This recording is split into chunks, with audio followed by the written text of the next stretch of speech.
Assalamualaikum warahmatullahi wabarakatuh.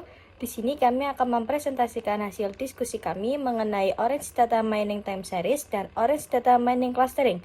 Tujuan dari presentasi ini adalah untuk memenuhi nilai ujian akhir semester mata kuliah Data Analytic for Business dengan dosen pengampu Bapak Eri Suliarso.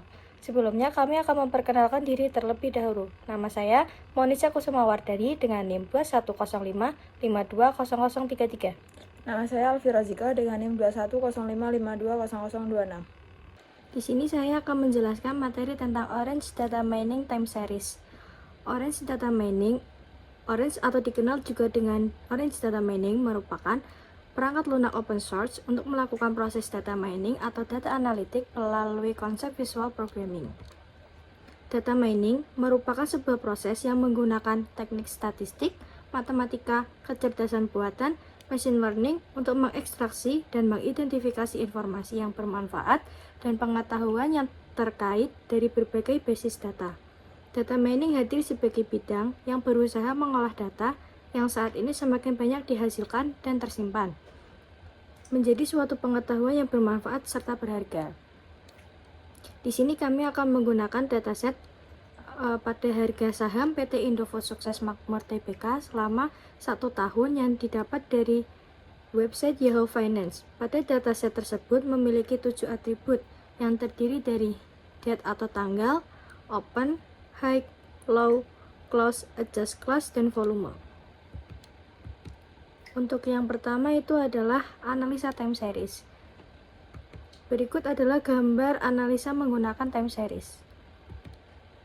Di sini kami akan melakukan analisa time series terhadap harga saham PT Indofood Sukses Makmur Tbk dengan menggunakan Orange.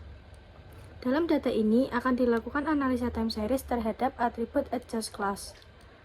Kemudian langkah-langkah. Yang pertama, pilih file dan masukkan file data yang akan dipilih.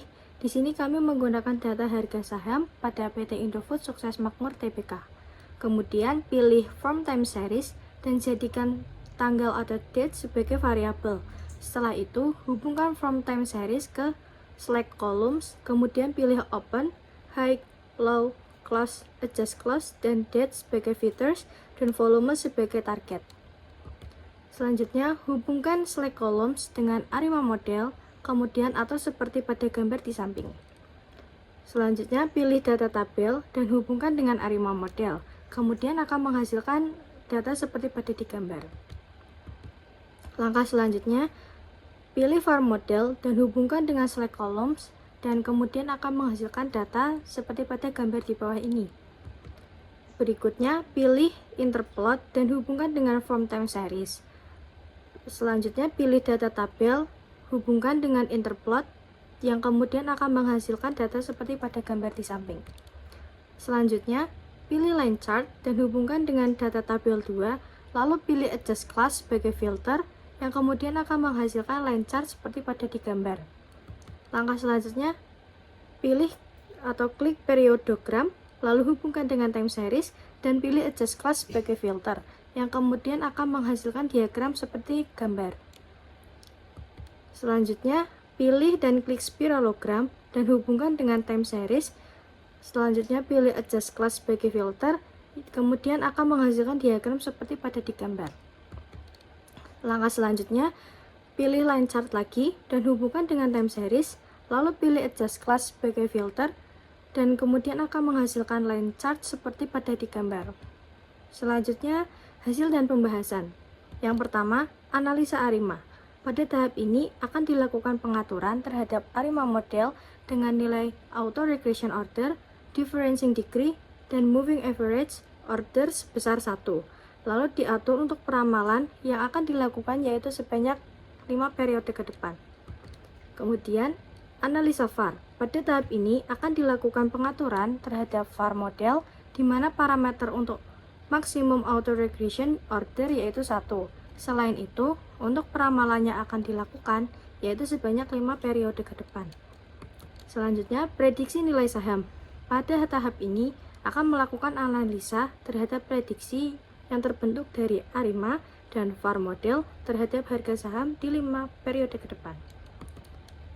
Kemudian ini adalah hasil data untuk periode harga saham 5 tahun ke depan. Materi selanjutnya akan dijelaskan oleh rekan saya. Selanjutnya, saya akan menjelaskan mengenai Orange Data Mining Clustering. Yang pertama, clustering adalah metode pengelompokan instan atau sampel ke dalam beberapa grup atau subset atau cluster berdasarkan kemiripannya dengan instance lain. Pada prinsipnya, clustering hampir sama dengan classification, hanya saja dataset yang digunakan tidak berpasangan atau tidak berlabel atau non-label. Dataset semacam ini dapat dijumpai di sekitar kita dan jenisnya relatif cukup banyak. Sebagai contoh, perhatikan dataset jenis buku dan jumlah halamannya. Kemudian ada K-means. K-means adalah algoritma yang umum digunakan untuk clustering data. Prinsip utama dari K-means adalah menyusun prototipe atau centroid dari sekumpulan data n dimensi. Algoritma K-means mengelompokkan objek atau data yang ada dalam K atau cluster. Untuk melakukan clustering terlebih dahulu, kita perlu mengetahui nilai K. Algoritma K-means menggunakan ukuran ketidakmiripan untuk mengelompokkan objek. Ketidakmiripan ini didefinisikan oleh konsep jarak. Dua objek dikatakan mirip jika jarak antara keduanya cukup kecil.